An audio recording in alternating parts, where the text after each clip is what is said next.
What's the most dystopian thing happening right now that we never thought could happen just 25 years ago? Today, someone used deep fake audio of the mayor of London pretending that he wanted to postpone Remembrance Day in solidarity with Palestinians. British police say this is not technically a crime. Impersonating the mayor is not a crime, but impersonating a police officer is? Or are they going with the technicality that you aren't doing it, the computer is? The police are technically correct. It has not yet been written into UK law that impersonating a prominent politician is illegal, as it would seem a ludicrous thing to do until recently. The Mayor of London is a known and widely recognized individual, but a police officer is a generic term for someone who has a job title and wears a uniform. AI is advancing rapidly, but legislation takes years to cobble together. And that's scary. The volume of personal data we willingly give away, nearly every fucking day. It's funny. The argument is that any service can offer its own TOS, and so it's our choice to pick that service. Meanwhile, in my country, you can't even do physical banking anymore. It's all tied to third-party apps and the like, and must be done electronically since banks no longer use physical money. Furthermore, you need a phone to use the bank, the phone itself being a third-party program. My choice? My ass. Everything is a fucking ad. Spotify was made to not have many ads. Now it's like a fucking radio station. I can barely watch YouTube between the ads for God knows what. Every website I read has about one line of writing between ads. They're trying to use drones and blimps to put ads eye in the fucking sky. Can't even pump gas without an ad.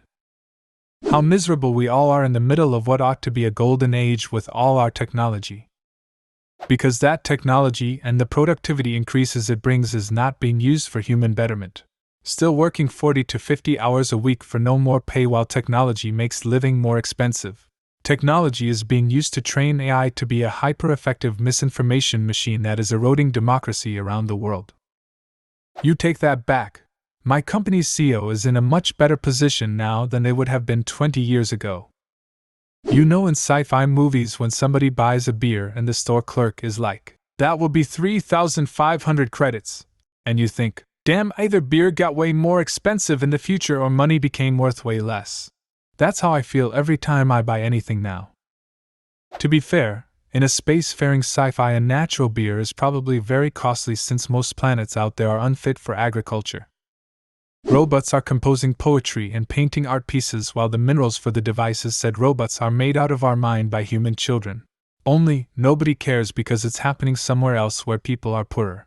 If that isn't the plot of a shitty dystopian YA novel, then I have sparkly skin and volunteer as tribute in the annual Love Triangle Games. People have the world's knowledge in their hand and they still choose ignorance. Well, to be fair, the knowledge is muddled by all the bullshit everyone spews. Most people just want to be told what to think. This is so wild to me. I know I Google way more than other people, but for the most basic stuff, people will ask on social media, instead of just typing the same question into a search engine and getting a decent answer. I mean, thanks to the web getting overrun by AI, soon all search results will be meaningless, but we could have had a few good decades there. Earlier today I was relaxing and saw something about René Descartes and thought to myself, you know, I only really know about 17th century European history insofar as what was happening in Western Europe. I should brush up on Eastern Europe. I ended up going down a rabbit hole of Baltic and Russian political maneuvering in the 17th century, which ended up with an even deeper rabbit hole of learning about the history of Russian expansion into Siberia and Manchuria. Super fascinating stuff, and also super horrific. There are recorded battles of people with stone weapons trying to fight back against Cossacks with guns. I'm so grateful to my parents for raising me to be this kind of nerd. I can't keep track of all the invasive things killing trees in Ohio. Asian longhorn beetle, woolly hemlock adelgid, beech leaf disease, emerald ash borer, sudden oak death, oak wilt, butternut canker, spotted lanternfly, chestnut blight, and Dutch elm disease off the top of my head, not to mention the insect apocalypse. Seems people are ignoring basic ecology and how the food chain is collapsing. Another alarming loss is the monarch butterfly. You scared me and I looked it up. Their population this year is the highest in decades, so we are on the right track there. And the poor bees. We've been killing them for a while now, but 25 years ago it was probably largely unknown. Parking lots are opening across the United States for people working full-time jobs who don't make enough to afford rent, so they live out of their cars. They're touting this as an expansion of affordable housing. I knew it was a problem when I started seeing nice cars parked with people living in them. State land I used to camp on? Taken up by people with no other choice. Things are not well. Every day I think how nice it would be to have a van, live in it rent-free, maybe travel around. But the problem is, I can't afford the van. If I take out a loan to buy the freaking thing, then I'm essentially still paying rent for a much smaller apartment with no amenities. It's totally insane to me how poverty and homelessness have been rebranded as a lifestyle choice for trendy millennials. I know people doing the van life thing who really don't have any other options. Everything as a service. No software developer sells their packages anymore, you just owe $70 forever. Car companies are installing heated seats that you have to pay a monthly fee to us. No one owns music or movies, which just disappear from streaming services at a whim. Even that new gaming machine you purchased is useless without an internet connection and subscription. And all that which you do not own can be taken from you or have the prices jacked up after you're dependent on it. It's the drug dealer philosophy of capitalism. Lawmakers just straight up ignoring things the people voted for. We are in an insect apocalypse. Since the 1990s, insect populations have fallen by up to 90% globally due to human-made insecticides, pollution, and habitat loss. If the insect population collapses, every other animal population will also collapse. True, when I was young, insects used to be everywhere. The windshield of my mother's car regularly looked like an insect graveyard. These days I rarely see them, and my own windshield almost never has any dead insect on it even after long drives. That's because your mom already killed all of them. The increasing income inequality. It's feeling like we're getting a bit closer to a Hunger Games type world. We've been there for a while.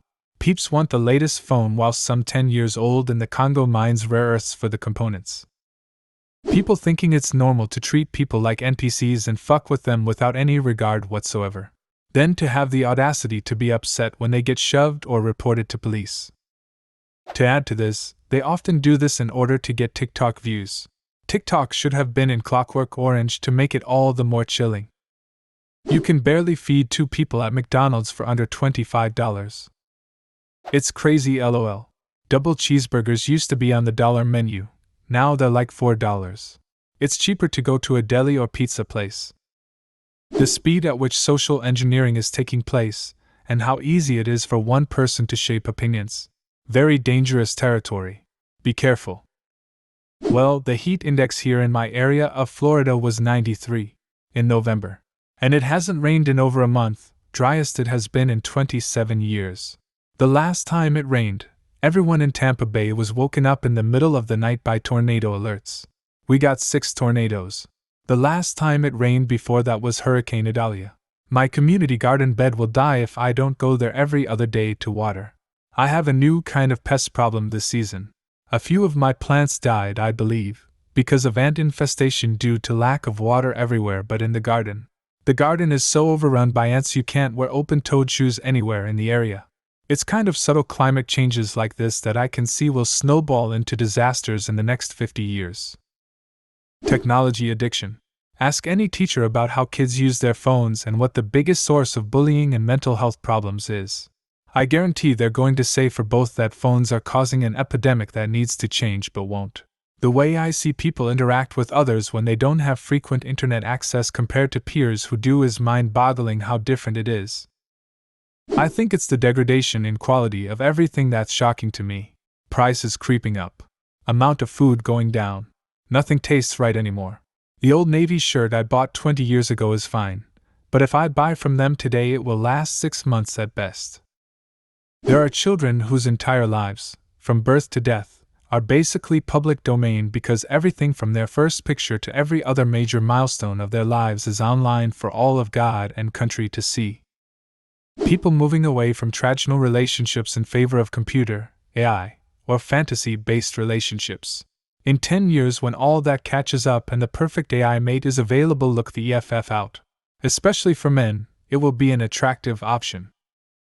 You know, If you'd have told me 25 years ago that we'd be living in a time where our every move, purchase, and even heartbeat could be tracked by a watch or a phone, I'd have thought you were pitching a sci-fi thriller.